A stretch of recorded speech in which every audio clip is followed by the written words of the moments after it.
Don't you dare. You're not going to deny me this opportunity, I said, my voice rising as I stood in Thomas Miller's office doorway. The department head looked up from his desk with a satisfied grin that made my stomach turn.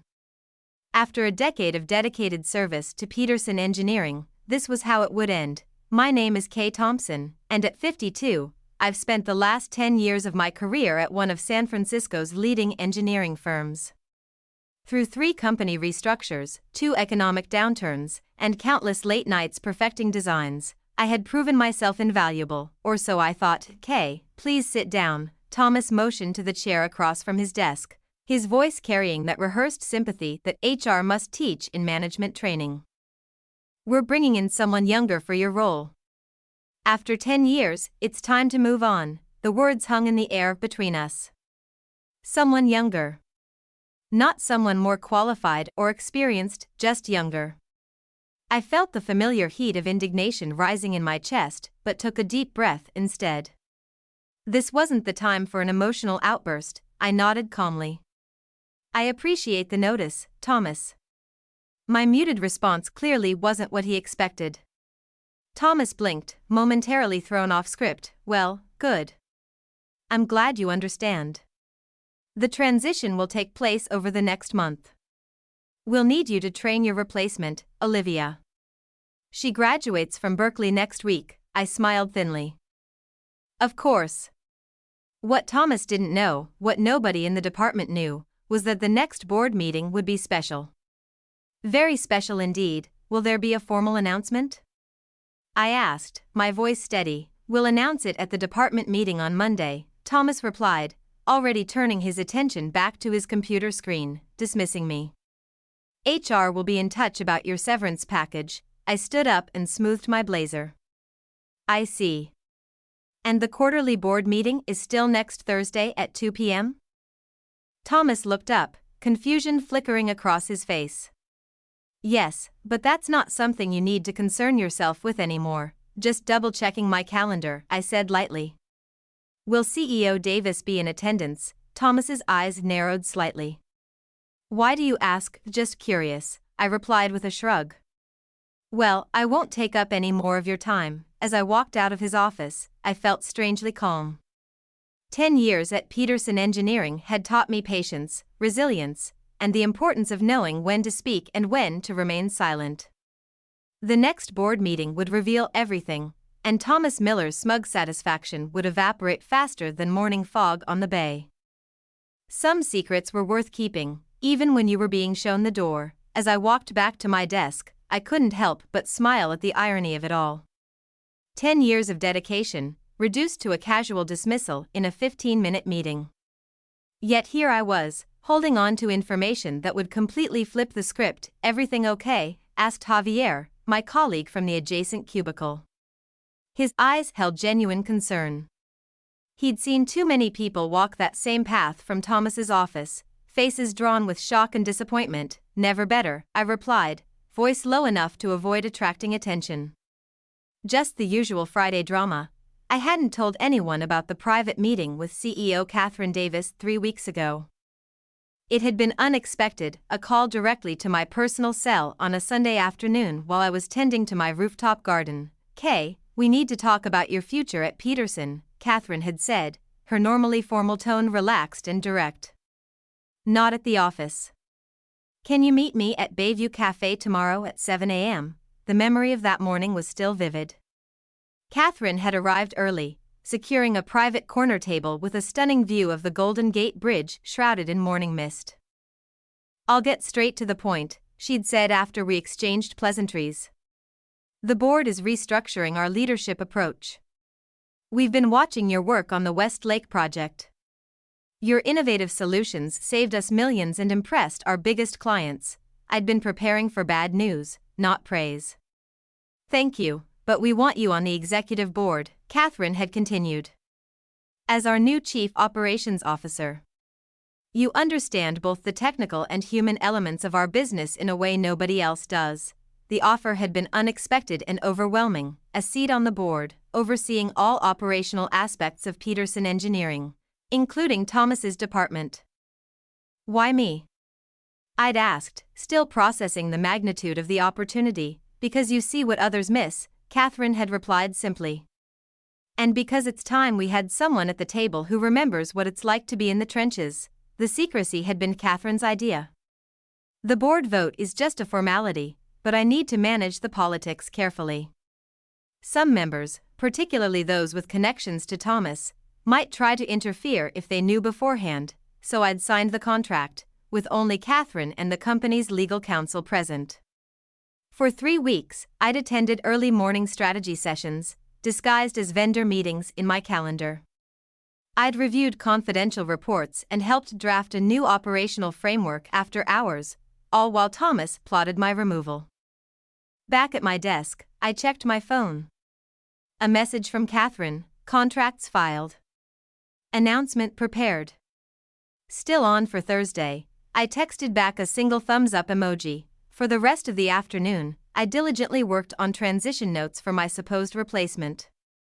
Thomas passed by twice, looking pleased with himself each time.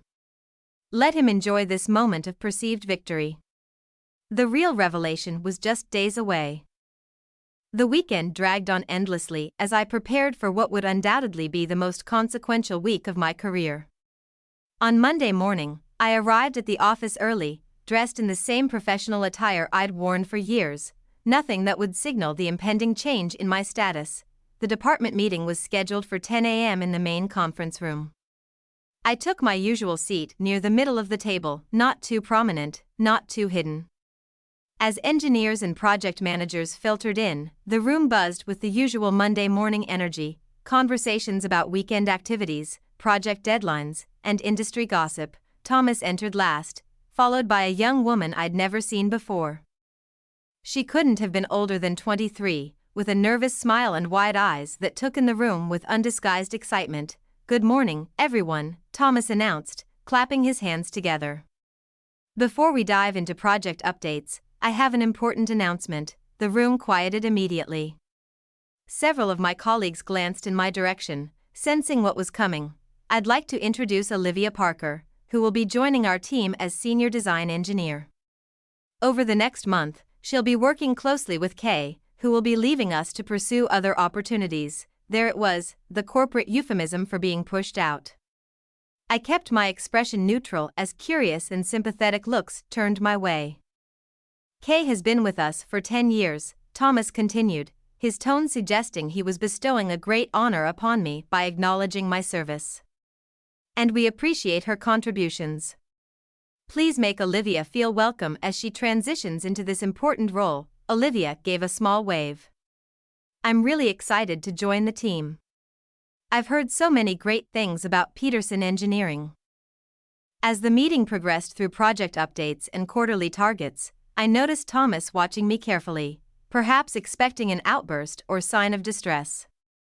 Instead, I participated normally, offering insights on my current projects and volunteering to help with a challenging client issue. After the meeting, Olivia approached me tentatively. "Miss Thompson, Thomas said you'd be showing me the ropes this week." "Of course," I replied, gesturing for her to follow me to my workspace. "And please, call me Kay." As we walked, I felt a pang of sympathy for Olivia. She was merely a pawn in Thomas's game, unaware of the complicated dynamic she'd stepped into. "First thing you should know," I said once we reached my desk, "is that engineering at Peterson is as much about politics as it is about technical skill." Olivia looked surprised by my frankness.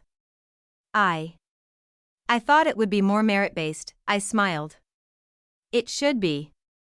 Maybe someday it will be again." The next 3 days passed in a blur of knowledge transfer sessions, project handoffs, and careful documentation of my workflow.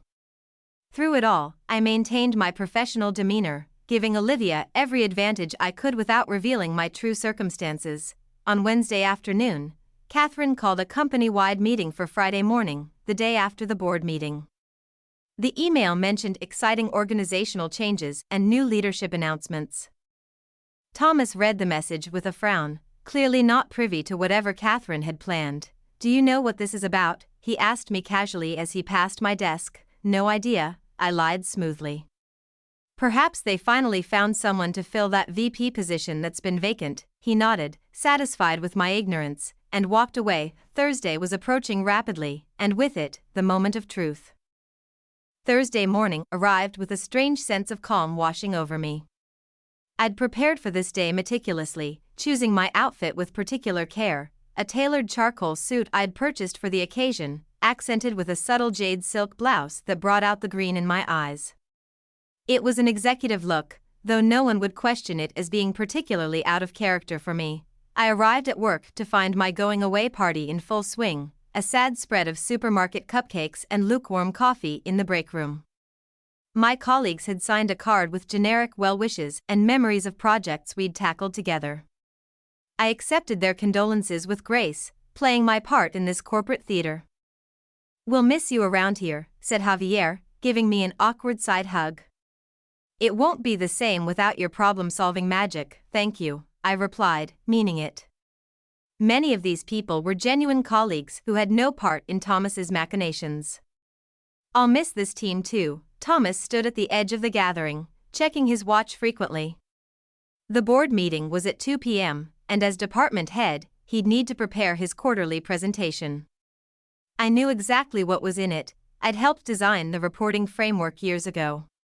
"Could I see you in my office when you're done here?" he asked, not waiting for an answer before walking away. 15 minutes later, I sat across from him, watching as he shuffled papers on his desk. "I wanted to thank you for handling this transition so professionally," he said without looking up.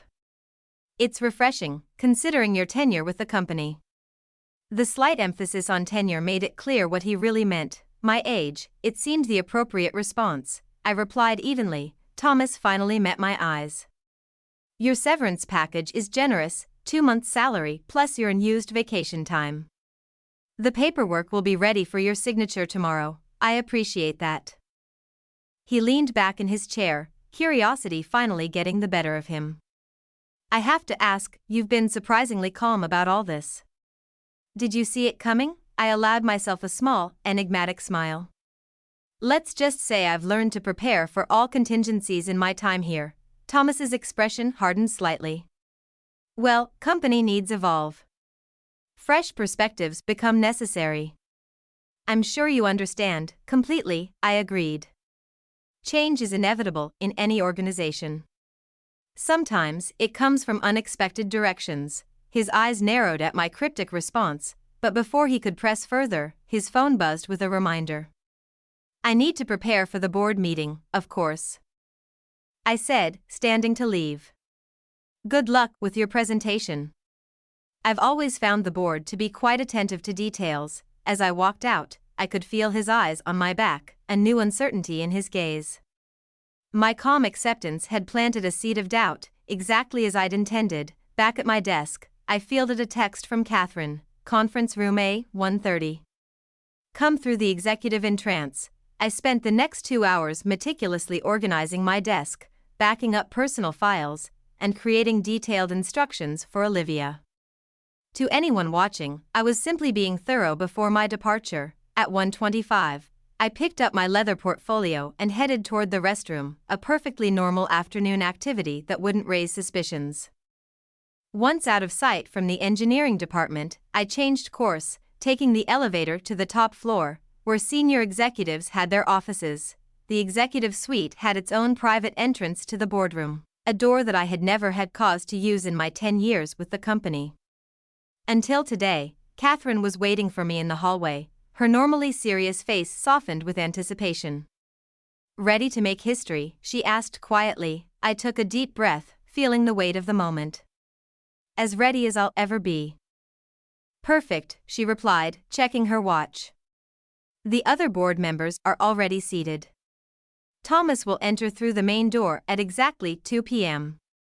Let's make sure we're in position before then." Together, we walked toward the executive entrance to conference room A, where everything was about to change. The boardroom of Peterson Engineering exuded power and tradition.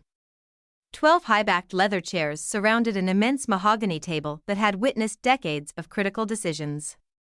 Floor-to-ceiling windows offered a panoramic view of San Francisco's skyline, a constant reminder of the heights to which the company had climbed. By 1:45 p.m., 10 board members were already seated. engaged in pre-meeting small talk. Catherine nodded subtly toward an empty chair on her right, my designated seat.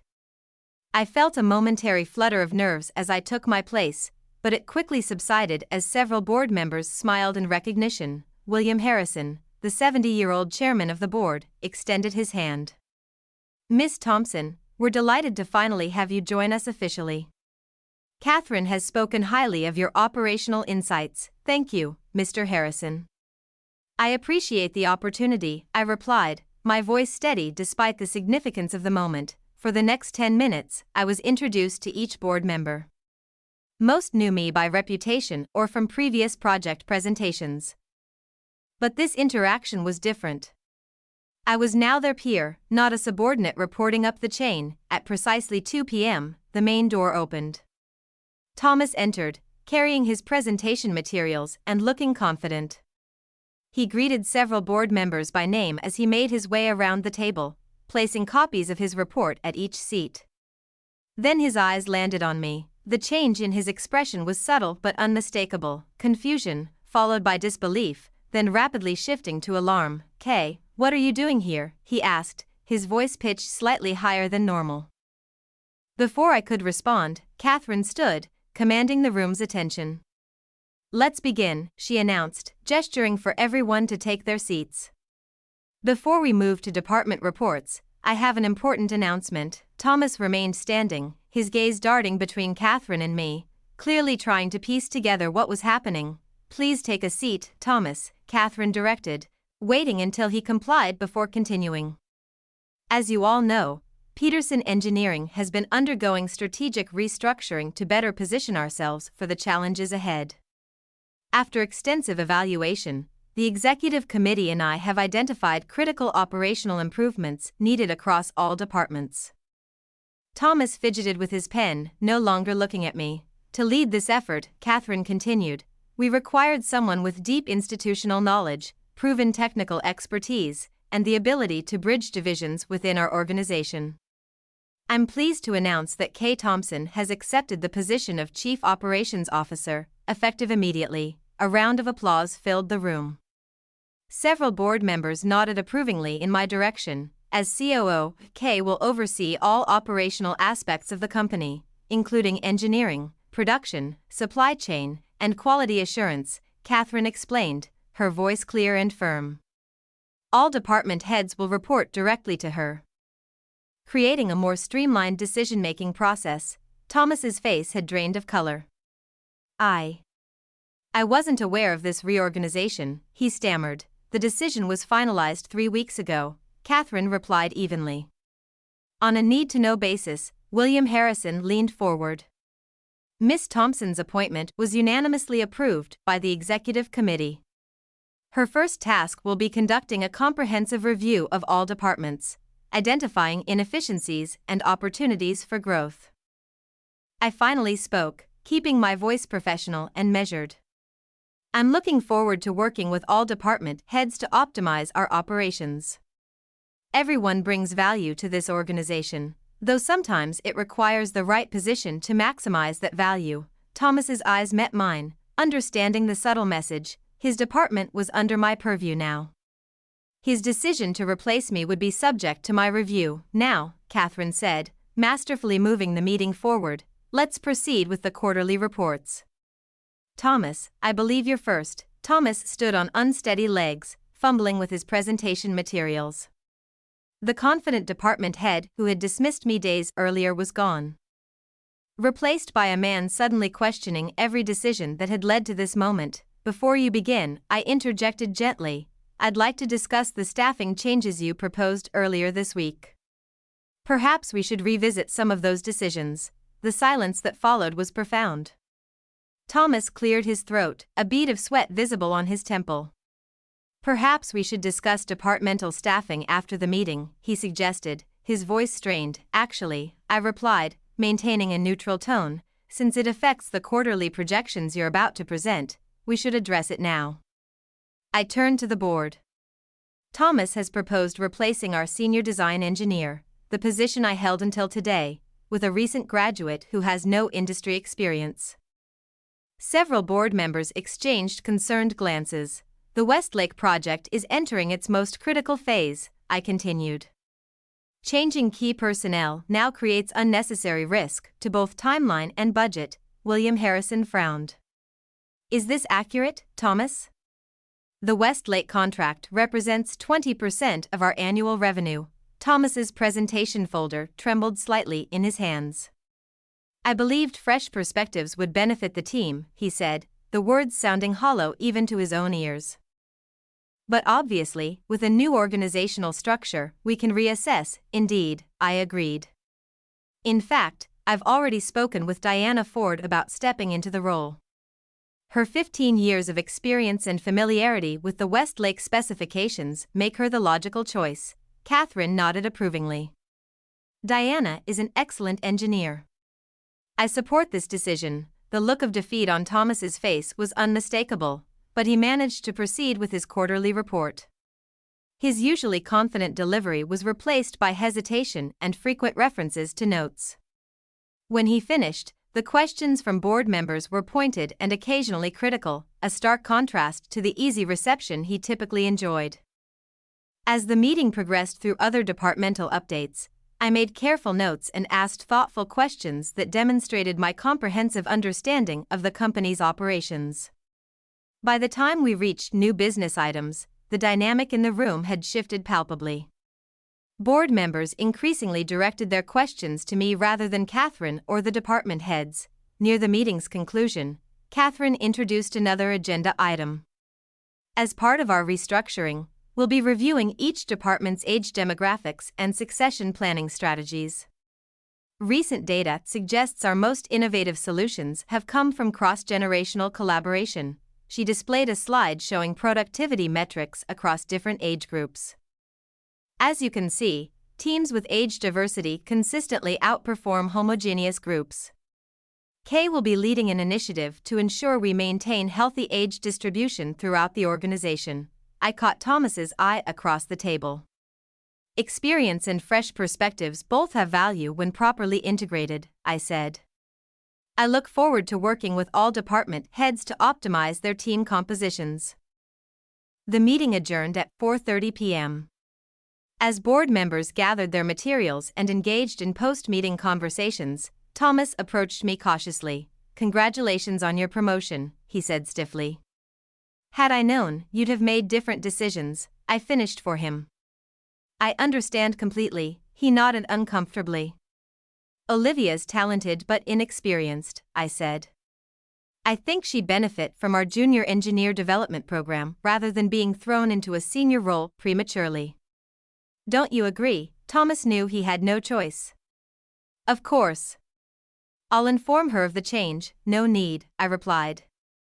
As COO, I should welcome all new employees personally. I'll meet with her tomorrow to discuss her actual role and set appropriate expectations.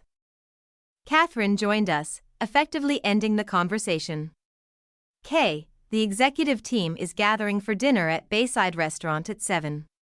We'd love for you to join us. I'd be delighted, I said, collecting my notes. As Thomas walked away, Catherine watched him with a calculating expression. He'll either adapt or find himself increasingly marginalized, she observed quietly. Everyone eventually faces the consequences of their decisions, I replied. Some sooner than others. The sun was setting over San Francisco Bay as I left the boardroom through the executive entrance, not as a visitor this time, but as someone who belonged there. Tomorrow, the company-wide announcement would make my new position official. But today's reversal of fortune was satisfaction enough. The 10 years I'd invested in Peterson Engineering had finally paid off, though not in the way Thomas had intended when he'd called me into his office with that satisfied grin just days ago. Friday morning's company-wide meeting brought a palpable buzz to the auditorium. Employees from every department gathered, whispering speculations about the organizational changes mentioned in Catherine's email. I stood backstage with Catherine and the executive team, dressed in a navy suit that signaled my new authority while still feeling true to myself. Nervous? Catherine asked, straightening her blazer. Surprisingly, no, I replied. It feels right. At exactly 9 a.m., Catherine took the stage to enthusiastic applause. I watched from the wings as she outlined Peterson Engineering's vision for the future, emphasizing innovation, collaboration, and strategic growth. To lead us through this next chapter, Catherine announced, "I'm pleased to introduce our new Chief Operations Officer, Kay Thompson." As I walked onto the stage, the reaction was immediate and overwhelming. Engineers who had worked alongside me for years stood in applause. Project managers who had seen my solutions save impossible deadlines cheered. Even the administrative staff, with whom I'd always maintained respectful relationships, showed their approval. Thomas sat in the third row, clapping mechanically, his expression unreadable. "Thank you," I began, waiting for the applause to subside. "For 10 years, I've had the privilege of solving problems at Peterson Engineering. Today, I'm honored to help shape our collective future." I outlined my vision for operational excellence, emphasizing collaboration across generations and departments. "Experience and fresh perspectives both have tremendous value," I said, making brief eye contact with Thomas. "Our strength lies in harnessing both." After the presentation, employees approached to offer congratulations. Olivia, looking slightly confused, waited until most had dispersed. "Miss Thompson, Kay," she began tentatively. "I'm a little unclear about my position now," I smiled reassuringly. "Let's meet in my office in an hour. I think you have great potential, just not in the role Thomas originally proposed." As the crowd thinned, I spotted Javier giving me a knowing grin and a thumbs up from across the room. Perhaps he'd suspected something all along. The transition into my role as COO happened more smoothly than anyone might have expected.